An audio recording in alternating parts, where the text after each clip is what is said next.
Manipulating surface shading and lighting with three-dimensional objects in Illustrator.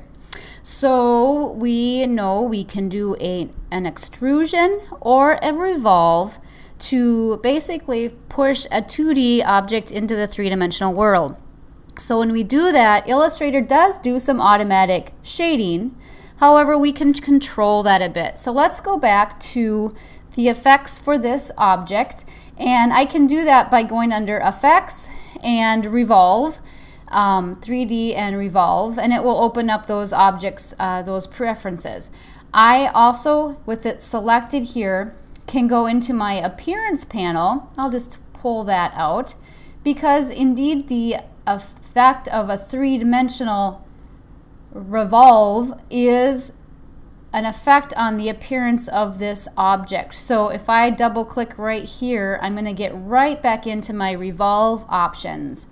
And what I want to look at are the surface shading and the lighting. So I'm going to have to choose more options to expand this dialog box to allow all of the options to be visible.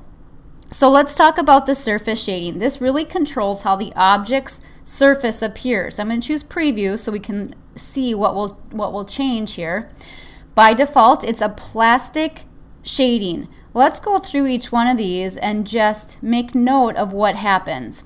So the first one is wireframe, and you can see it does give a bit of a description here.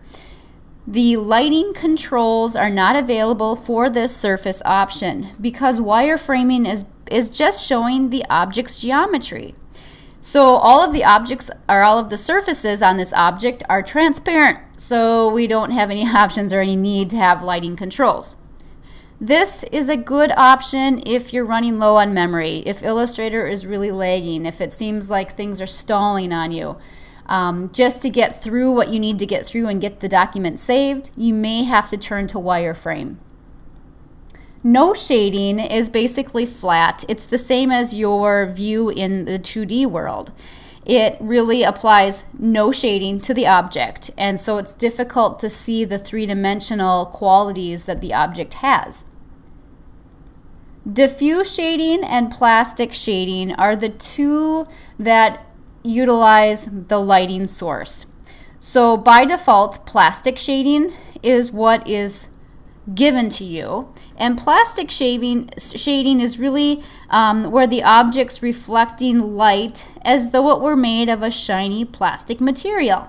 And so we see highlights appear on that surface. If I go to diffuse shading, just as you would think of something being diffused, the surface reflects the light in a very soft or diffused pattern. And so there really are no distinct highlights on that surface. Okay, so if I kind of toggle back and forth between plastic, you see a strong highlight here, and diffuse where you don't see that highlight. But you still get some of the qualities of the three-dimensional world. You do get some shading happening, just no strong highlights. Okay, so the lighting sources here you saw were only visible with plastic and diffuse. So let's look at these options in a little bit more detail.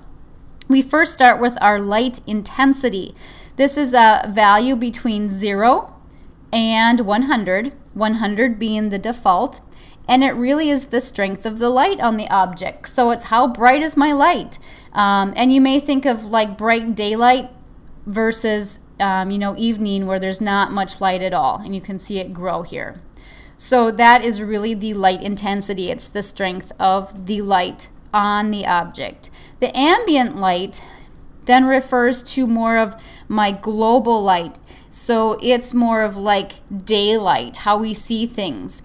Again, it's from 0 to 100, and you really see this more in the shadowed areas when we change this amount. So it really is more of effect in that area.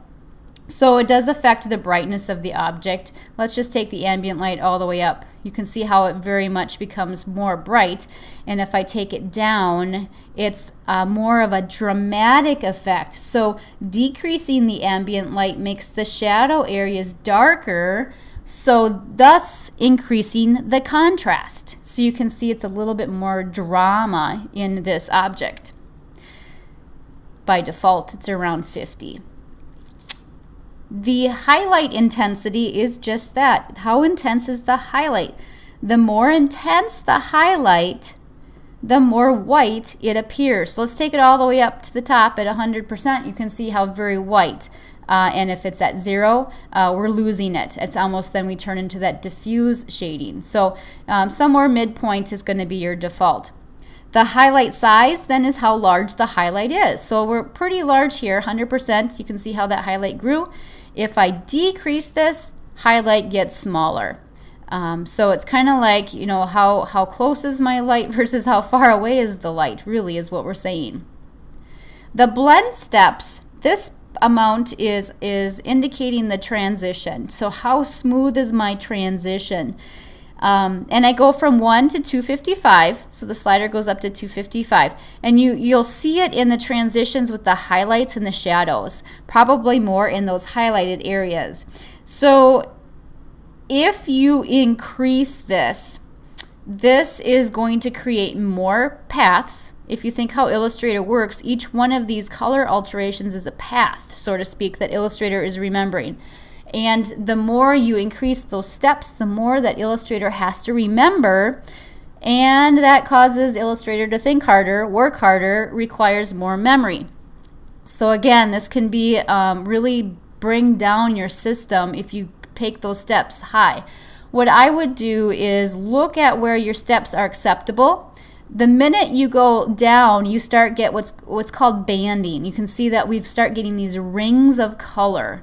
And you don't want that. So I would take the steps high enough that you eliminate the banding. I'm still seeing it, and there it's gone. So play with that amount depending on how your other light settings are. You might get away with smaller steps, or you might need a little bit higher in those steps. Okay, so those are the options here for shading. Now with our light sources here, you notice that we get this new light and delete light icon here. And so we can also move our light, the selected light, to the back of the object to sort of backlight it. Now we can add more lights. So if I wanted to change this light, I could just move it over. If I wanted to add a new light,